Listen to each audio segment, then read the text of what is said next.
ఈ కథ తెనాలి రామలింగడి కథల్లో తరువాతి కథ రామలింగడి గురుపూజ. అనేక విధాల తనని పరిహసిస్తున్న రామలింగడి మీద బహిరంగంగా పగ సాధించాలని నిశ్చయించుకున్న తాతాచార్యుల వారు రేపు వ్యాస పౌర్ణమి, గురుపూజ. కవులందరితో పాటు లింగడు మా ఇంటికొస్తాడు. చచ్చినట్లు నా కాళ్ళు కడిగి పాదపూజ చేస్తాడు. అప్పుడు ఏదో మిషతో వాడి ముఖం పగిలేలాగా తన్ని పగ తీర్చుకుంటాం అనుకున్నారు. అప్పన్న వికవికా నవ్వి, ఇన్నాళ్ళకి తమ బుర్ర పులిహోరలాగా ఘాటుగా పనిచేస్తుంది.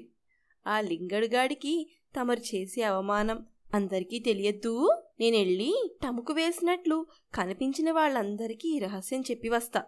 రహస్యం అని చెప్పి ఏడుస్తాలేండి అంటూ హడావిడిగా వెళ్ళిపోయాడు.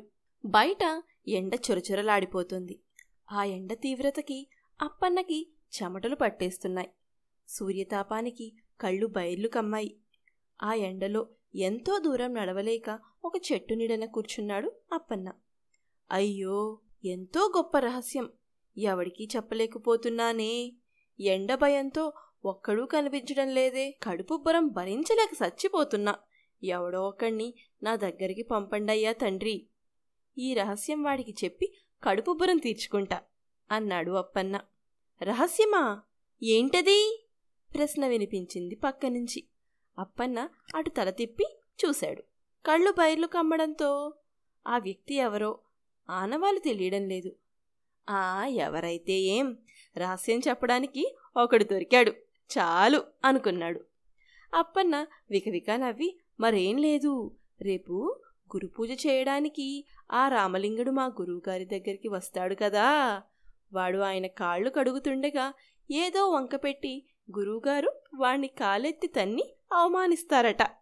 దెబ్బకి దెబ్బ అని నవ్వి, బాబాబు ఇది రహస్యం, ఎవరికీ చెప్పకండి అన్నాడు. చెప్పను, మీ మీదొట్టు అనేసి ఆ వ్యక్తి ఎదురుగా ఉన్న తన ఇంట్లోకి వెళ్ళిపోయాడు. అప్పన్న, హమ్మయ్యా, ఒకడికి రహస్యం చెప్పి నా ఉబలాటం తీర్చుకున్నా. విన్నవాడు ఇంట్లోకి వెళ్ళి తలుపేసుకున్నాడు. ఇహ ఆ రహస్యం ఆ లింగడికి తెలియదు అనుకున్నాడు. ఆ విషయం ఎలాగో రామలింగడికి తెలిసింది. ఆ మర్నాడు వ్యాస పూర్ణిమ. ముందుగా రాయలవారు తాతాచార్యుల వారికి పాదపూజ చేసి ఘనంగా సత్కరించి కానుకలు సమర్పించి వెళ్ళిపోయారు. ఆపై అల్లసాని పెద్దనగారు పట్టు వస్త్రాలు కప్పి నమస్కరించగా పింగళి సూరన్నగారు శాలువాతో ఆచార్యుల వారిని సత్కరించారు. అటుపై చిన్న చిన్న కవులు ఆశ్రితులు ఒక్కొక్కరిగా వచ్చి తాతాచార్యుల వారికి పాదపూజ చేసి తమ విధేయతని భక్తిని చాటుకుంటున్నారు. అందరూ వస్తున్నారు కాని రామకృష్ణుడు జాడలేదు. ఎందుకని? అసలు వస్తాడా రాడా? పాదపూజ చేస్తాడా చేయడా? అందరిలోనూ ఒకటే ఉద్విగ్నత. అంతలో ఒక్కసారిగా నాదస్వరం వినిపించింది. నాదస్వరాలు వాయిస్తూ మేళగాళ్లు లోపలికొచ్చారు. వారి వెనకనే వేదమంత్రాలు చదువుతూ పురోహితులు, వారి వెనక వీపుపై నుంచి జాలువారుగా పట్టువస్త్రం కప్పి అలంకరించిన ఆవు, దాని వెనుక రామకృష్ణుడు ప్రవేశించాడు. ఆ హడావిడి ఆర్భాటాన్ని చూసి తాతాచార్యుల వారు విస్తుబోయారు. రామకృష్ణుడు చేతులు జోడించి అందరికీ నమస్కరించి, గురువు ప్రత్యక్ష దైవం, గురువు సాక్షాత్తు వైష్ణవాంశ సంభూతుడు, గురుపాదాలని గంగాజలంతో కడగాలి, గోమాత గంగతో సమానం, గోపంచకం గంగాజలంతో సమానం. అందుకే ఈ ప్రత్యక్ష గోపంచకంతో గురుస్వామి పాదాలు కడగబోతున్నా. అయ్యా గురుస్వామి, తమ పాదద్వయాన్ని పళ్ళెంలో ఉంచండి, గోపంచకం సరాసరి తమ పాదాలపై వర్షిస్తుంది అన్నాడు హడావిడిగా. ఎదురుచూడని గౌరవానికి తన్మయులవుతూ పాదాలని పళ్ళెంలో ఉంచారు తాతాచార్యుల వారు. రామకృష్ణుడు ఆవుని వెనక్కి తిప్పించి, అమ్మా తల్లి, నీ పవిత్ర పంచకంతో గురుపాదాలని అభిషేకించు తల్లి అన్నాడు. అంతే, ఆవు ఒక్కసారిగా మూత్రాన్ని దారగా విసర్జిస్తూ ఆచార్యుల వారి పాదాలని తడిపేస్తోంది. చూస్తున్న వారందరూ ఆహా ఓహో అద్భుతం అంటున్నారు. తాతాచార్యుల వారు ఆనందంతో ఊగిపోతున్నారు. అంతలో, ఆగండ్రా, ఇది ఆవు కాదు ఆంబోతు అరిచాడు పెద్దనగారు. అందరూ ఉలిక్కిపడ్డారు. అది ఆవు కాదా, ఆంబోతా? పెద్దనగారి అరుపు విని అందరూ నిశ్చేష్టులయ్యారు. తాతాచార్యుల వారు నోట మాట రాక అలా చూస్తూ ఉండిపోయారు. అంతలో అంబా అని రంకేస్తూ తోక పైకెత్తి లటుక్కన పేడకడి విసర్జించింది. టపుక్కున పేడముద్ద ఆచార్యుల వారి పాదాల మీద పడింది. సరిగ్గా అప్పుడే అప్పన్న కిందకి వంగి దాన్ని పరీక్షగా చూస్తూ, అవునండీ, ఇది ఆవు కాదు, ఆంబోతు సుమండీ అన్నాడు నవ్వుతూ. రామకృష్ణుడు ఉలిక్కిపడి, హార్ని, వైష్ణవి కాదు, శివుడా అంటూ ఆశ్చర్యపడి, గురుస్వామి, వైష్ణవి ఎక్కడున్నా వెతికి పట్టుకొస్తా, గోపంచకంతో ప్రత్యక్ష పాదాభిషేకం జరిపిస్తా. ఈలోపు తమరు గురుస్థానంలో నుంచి లేచారో ఒట్టే, మీ మీద ఒట్టు అని పలికి, పదండ్రా పదండి అంటూ ఎలా వచ్చాడో అలా మంది మార్బలంతో సహా వెళ్ళిపోయాడు రామకృష్ణుడు. పెద్దనగారు ఆశ్చర్యపోతూ, వీడి అఘాయిత్యం పాడుగాను, పోతూ పోతూ ఆచార్యుల వారి మీద ఒట్టేసిపోయాడే, ఇంకేం లేస్తాడు అన్నారు ఆయన అక్కడ్నుంచి లెగుస్తూ. సూరన్నగారు కూడా లేస్తూ, లెగిస్తే టపీమని లేచిపోడు, ఒట్టా మజాకా, ఇక ఇయన్నీ ఆ రంగనాథుడే కాపాడాలి, పదండి పోదాం అన్నాడు. అవునండోయ్, ఒట్టంటే ఒట్టే మరి. నిన్న మీరు నాతో చెప్పిన గురుపూజ రహస్యం నేను ఒక్కడికి చెప్పా. ఆ రహస్యం ఎవరికీ చెప్పనని వాడు నా మీదే ఒట్టు పెట్టాడు.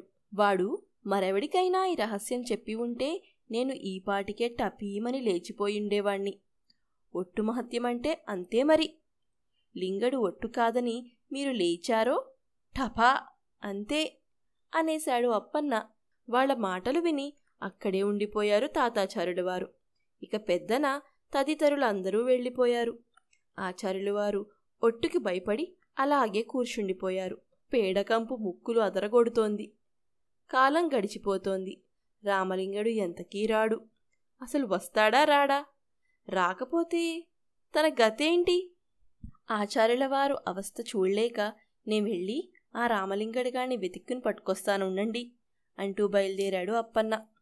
అలా వెళ్ళినవాడు మిట్ట మధ్యాహ్నం వేళ చెమటలు కక్కుకుంటూ తిరిగొచ్చి, లింగణ్ణి వెతికి పట్టుకున్నా, తమరికి సందేశం పట్టుకొచ్చా అన్నాడు నవ్వుతూ. ఆచార్యుల వారు చిరాకు పడుతూ, అదేదో అఘోరించు అన్నారు. అప్పన్న నవ్వుతూ, వినండి మరి. అయ్యా గురుస్వామి, వైష్ణవి దొరకలేదు. దాన్ని వెతుక్కుంటూ శివుడు వెళ్ళిపోయాడు. వైష్ణవి శివుడు ఏకమై జారుకున్నాక పేరు ప్రతిష్ట లేని గుండ్రాయికి గురుపూజ చేస్తేనేం, చేయకపోతేనేం. అందుకే నా ఒట్టు తీసి గట్టుమీద పెట్టేస్తున్నా. ఇక స్నానాలాడతారో పేడముద్దతో పిడకలు చేసుకుంటారో మీ ఇష్టం అని నవ్వాడప్పన్న. ఆచార్యుల వారు లబలబలాడిపోతూ, ఆర్ని, గురుపూజ అంటూ గూబ వాయించావు గదరా లింగా అనుకున్నాడు ఉక్రోషంతో. మీకు ఇంకొక ముఖ్య రహస్యం చెప్పనా? నవ్వుతూ అన్నాడు అప్పన్న.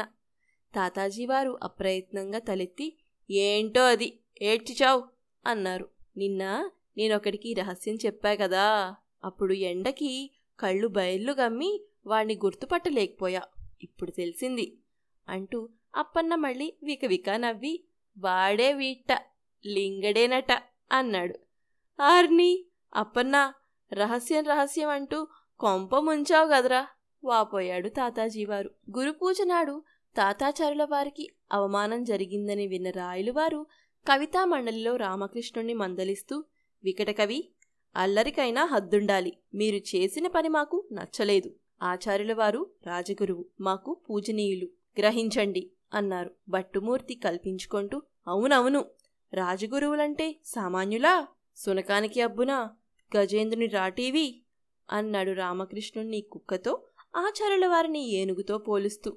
రామకృష్ణుడు చప్పున లేచి, నిజం నిజం, రాటీవీ గురించి రాయలువారే వారు రచించిన విష్ణు చిత్తీయములో ఈ విధంగా వివరించారు అంటూ ఆ కావ్యంలోని ఒక పద్యాన్ని చెప్పాడు. తరువాత దాని అర్థాన్ని వివరిస్తూ, తుమ్మి, గురుగు, చెంచెల, తగిరిస, చింత తదితర కూరలన్నిటినీ రాయలువారు పప్పు నూనెలోనే భుజిస్తారు. అంతేనా? వారికి ఆగిర భోజనం అంటే అమితానందం. లేగ పెయ్య తొడలు నాకి వారు హృదయానందాన్ని పొందుతారట. ఇవన్నీ అనుభవిస్తుంది గనకనే గజరాజు రాటీవీలో రాయలవారితో సమానమని కొనియాడబడింది. ఇవేవి ఇష్టపడదు కనుకనే శునకం ఎంగిల బొమికలను నాకుతూ తనదే రాటీవీ అనుకుని మురుగుతుందట. విష్ణు చిత్తీయంలో చెప్పినట్లు అన్నీ అనుభవిస్తారు గనకనే రాటీవీ రాయలవారు సొత్తు. వారు గజరాజు. రాజగురువు తాతాచార్యుల వారు వీటిలో వేటిని అనుభవించడానికి ఇష్టపడరు. మరి వారిని ఏమంటారో అన్నాడు రామకృష్ణుడు మరొక అర్థం వచ్చేలాగా. అప్పన్న చప్పున కల్పించుకుంటూ, ఇంకేమంటారు నా బొంద, వారు గజరాజైతే వీరు శునకరాజు అనేశాడు. అంతే, సభంతా చప్పట్లతో దద్దరిల్లిపోయింది. ఏంటి మా ముందు అల్లరి? అల్లరి తప్ప మీరు మరేమీ చేయరా వికటకవి అన్నారు రాయలవారు నవ్వుతూ. మరి అల్లరి లేకపోతే జీవితం నిస్సారం అయిపోతుంది కదా ప్రభు. అందుకే మరి నేను ఇప్పుడు ఇక్కడ తమ సమక్షంలో ఆచార్యుల వారిని విమర్శించానా? వారు చూడండి ఎలా హాయిగా నవ్వుతున్నారో అన్నాడు రామలింగుడు నవ్వుతూ. రాయలవారు చప్పున తాతాజీవారు వైపు చూశారు. తాతాజీవారు హాయిగా నవ్వుకుంటున్నారు. నిజమే సుమా, మీ అల్లరి మీ పగవాళ్ళని కూడా నవ్విస్తుంది రామలింగ. తాతాజీవారు కోపమంతా మర్చిపోయి చూడండి ఎంత హాయిగా స్వచ్ఛంగా నవ్వుతున్నారో అన్నారు రాయలవారు. అప్పన్న గబాలన లేచి వికవికలాడుతూ, మా గురువుగారు అంతేలేండి, వారి ఏడుపు కూడా నవ్వులాగే ఉంటుంది, వారిది ఏడుపు గొట్టు నవ్వు మరి అనేశాడు. అంతే, అందరూ నవ్వుతూ తాతాచార్యుల వారితో సహా హాయిగా నవ్వుకుంటున్నారు. ఈ మధ్య కథలు రావడం కొంచెం ఆలస్యమవుతుంది కాబట్టి మీరు తప్పకుండా కథ వచ్చిన వెంటనే వినడానికి ప్రయత్నించండి. నేను వీలైనంత త్వరగా కథల్ని అప్లోడ్ చేయడానికి ట్రై చేస్తాను. ఈ కథ మీకు నచ్చిందా? నచ్చినట్లయితే కథకు లైక్ చేయండి, అందరితో షేర్ చేసుకోండి, ఇంకా ఛానల్కి సబ్స్క్రైబ్ చేయడం మర్చిపోవద్దు.